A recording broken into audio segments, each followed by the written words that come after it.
So how do we get from here to here? Well, the first thing you need to look for is the vase itself. The vase needs to be quite short. As you can see with this vase here, it's not very tall. And the main reason for that is so that guests can see over the vase at the table. When you fill up your vases, I would recommend you go about halfway. That gives enough water for the flowers to drink all night.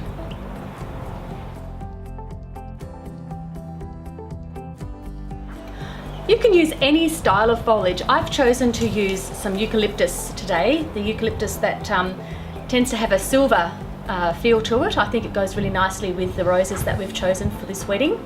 When you're cutting your foliage, I'm going to come in nice and close and show you how to do this. What you're looking for is nice, long, straight lengths of foliage. You're going to cut pretty much from there. Sometimes I'll cut down here to start with, and then I'll have another look. You can see here there's a nice bunch of foliage, so I'm going to chop it about there, and that means out of one little piece of that foliage I've actually got 3. From there we're going to strip like that. That one's okay, and just run your hand literally holding onto the foliage itself or the leaves itself, and just pull like that, and it comes off really easy. So what you end up with is pieces like that. When you have a look at your vase again, it's perfect. They're going to sit into the water and be just perfectly situated to drink all night. Now to the fun part, the roses. There's all sorts of different styles of roses. Today I'm going to use quite a few different ones, but I would recommend you just go for the simple single stem rose. When you're looking for your rose, look for nice long straight lengths like that, and obviously it's going to have foliage all the way down when you buy it. Some will have quite a few thorns as well, which you need to kind of take off. If you can get a dethorner, great. I don't use a dethorner for a lot of my work. I tend to just flick them off. So I'll show you how to do that. First of all, we're going to cut it down to size a little bit. Be careful not to cut it too short, but it just saves taking a little bit of extra foliage off. Then literally just pick the foliage off. There we go.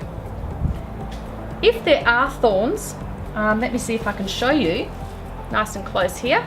If there are thorns, how I get rid of the thorns without a dethorner is I literally just do that.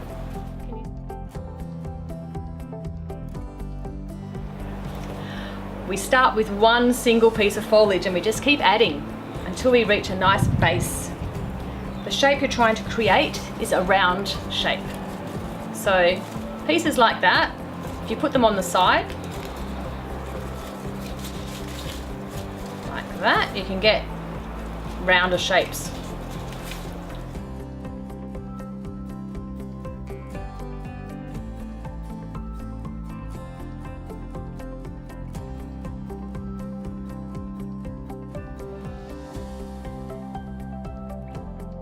Want it to be nice and round.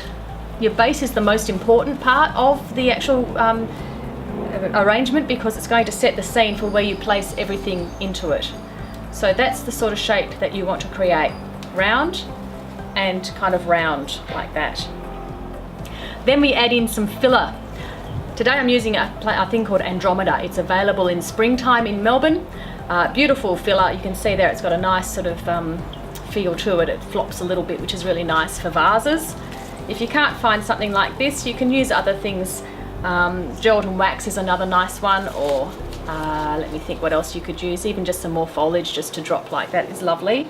So you just pop them in to make that round shape even more enhanced.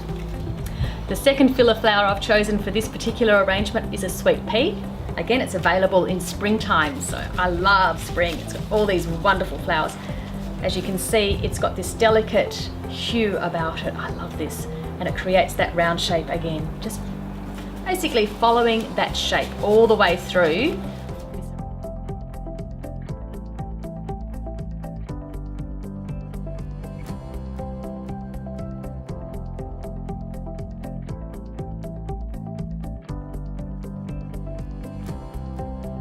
Now to some of the main arrangement flowers. I'm using anemones.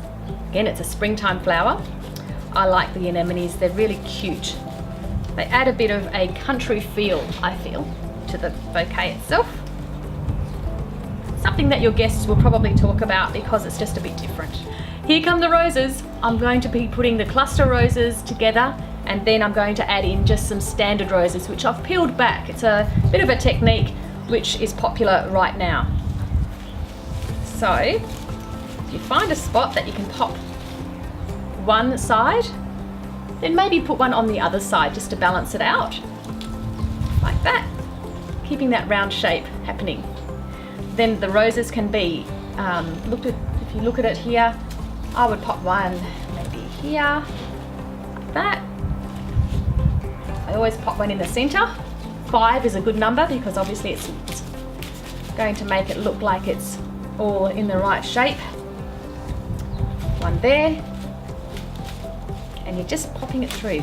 Stick it through like that, and then I'm going to peel that back so that it looks a little bit special. There we go.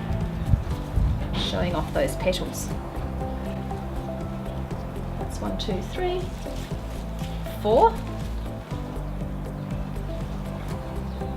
And then I think we can probably put another one there. What do you think?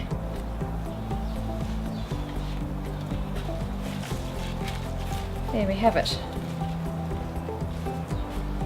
So the centerpiece now is looking like it's pretty full, and I think that is starting to really be just about ready to pop into that vase.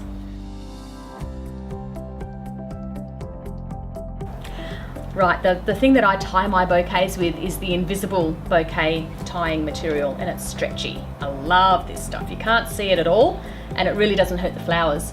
You can use jute, you can use ribbon, you can use an elastic band for that matter if you'd like to, but obviously this is my choice of what I like to use. So you're going to just wrap that around the base. Hope you guys can see that okay. So it's the base of the arrangement, and then I'm going to have to take it out of view to tie it. So I'll just quickly see if I can tie it in front of you, but I don't know if I will be able to. Just give me a second. This will test my talent. Maybe. It's a maybe. Nah, I can't do it. So from here, what we're going to do is get our trusty snips, and we're going to cut. Don't make the mistake of cutting the stems too short. If you're unsure, grab your vase, put it to where you think the flowers are going to actually sit like that, and then measure where the stems will be. So we've popped it into the vase. It's looking pretty good. For me though, I can see there's a bit of a bare spot here. Don't be shy of putting flowers back into the arrangement if you think you need to add some more roses or whatever it might be. I'm going to actually put some more foliage and some more roses into here, just because I think it needs to have a little bit more volume. So let's pop that rose in there. Can you see what I'm talking about there? See how it's a little bit bare? The shape's not great. But if you add a rose in there, look at how much better that looks. One rose makes all that difference. And there it is, all finished.